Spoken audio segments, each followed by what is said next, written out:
और एक भूखे को खाना खिलाना अच्छी बात है, लेकिन उससे भी बढ़िया बात है कि किसी मरते की हम प्राण रक्षा करें।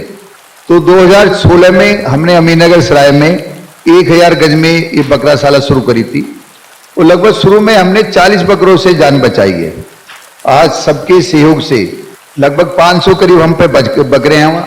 अल्हम्दुलिल्लाह वस्सलातु वस्सलाम अला रसूलिल्लाह। तो ये बता रहे हैं कि इन्होंने बकरों के लिए जो शाला शुरू की है, जिस तरह से गौशाला है उस तरह से उन्होंने बकरों की शाला शुरू की है, और जिसके अंदर बकरों का ख्याल रखा जा रहा है वो 500 बकरों का ख्याल रख रहे हैं। उनको ऐसा लग रहा है कि हम उन्हें मौत से और कुर्बानी से बचा रहे हैं, स्लॉटर होने से बचा रहे हैं, या फूड के लिए खाने के लिए कोई उनको मारे उससे बचा रहे हैं।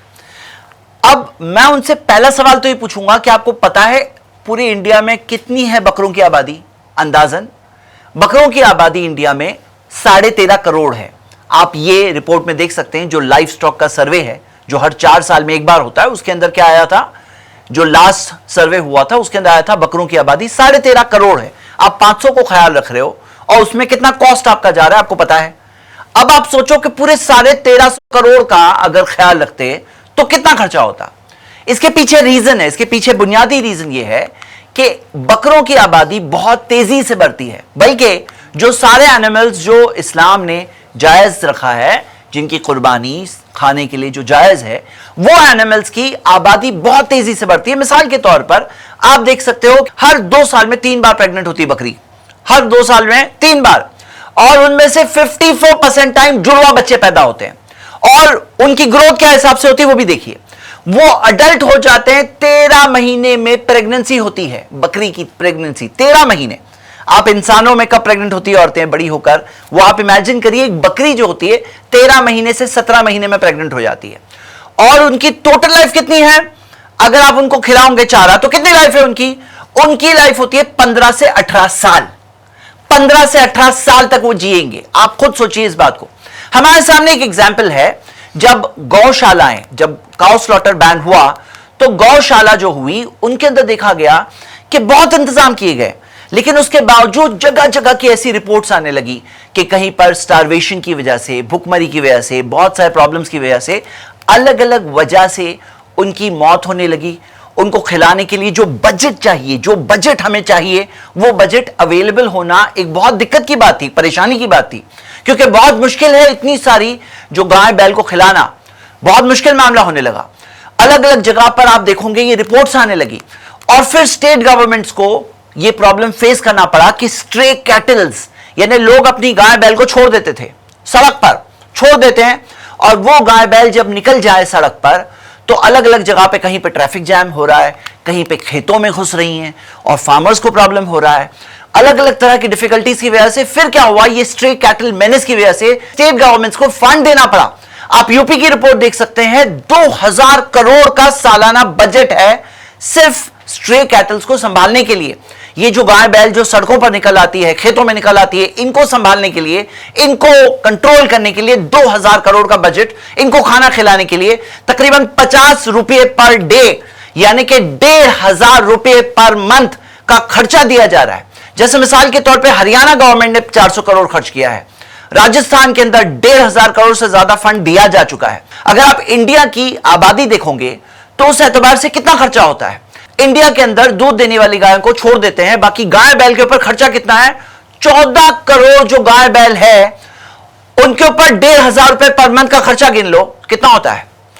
एक साल का टोटल 2.5 लाख करोड़ होता है। 2.5 लाख करोड़ चाहिए आपको सिर्फ गाय बैल का ख्याल रखने के लिए, जो एक बहुत बड़ा बजट बनता है।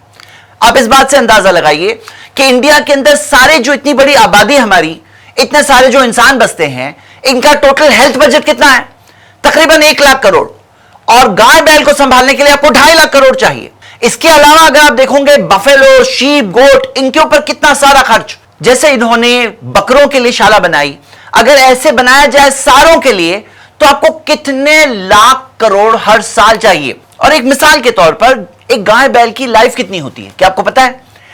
एक गाय बैल की लाइफ, एवरेज लाइफ 22 से 25 साल होती है। 22 से 25 साल तक आपको चारा खिलाना है। और गौशालाओं के अंदर जब गाय बैल रहती है, आप इस रिपोर्ट में देख सकते हैं कि उनकी लाइफ उन हालात की वजह से 9 साल हो जाती है, 9 इयर्स। और ये 9 साल तक अगर उन्हें खाना खिलाना है तो आपको कितना चाहिए बजट टोटल? 2.5 लाख करोड़ तो सिर्फ 1 साल के लिए चाहिए। 9 साल की उनकी लाइफ के हिसाब से आपको तकरीबन 23 लाख करोड़ चाहिए, अगर और नए गाय बैल नहीं पैदा हुए तो। जितनी आज की आबादी है इतनों को लाइफ टाइम खिलाने के लिए आपको तकरीबन 23 लाख करोड़ चाहिए।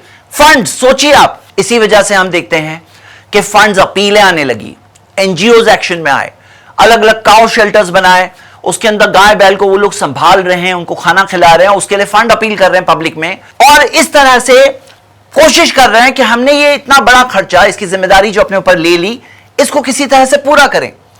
अब आप क्या देखोगे, एंड रिजल्ट ये होता है कि जो एनिमल्स को फूड सिस्टम के लिए संभाला जाता है उनका ऐसा मामला होता है, आप फोटो में देख रहे हैं, और जो एनिमल्स नॉट फॉर फूड होते हैं उनका क्या हाल होता है आप वो भी देख सकते हैं।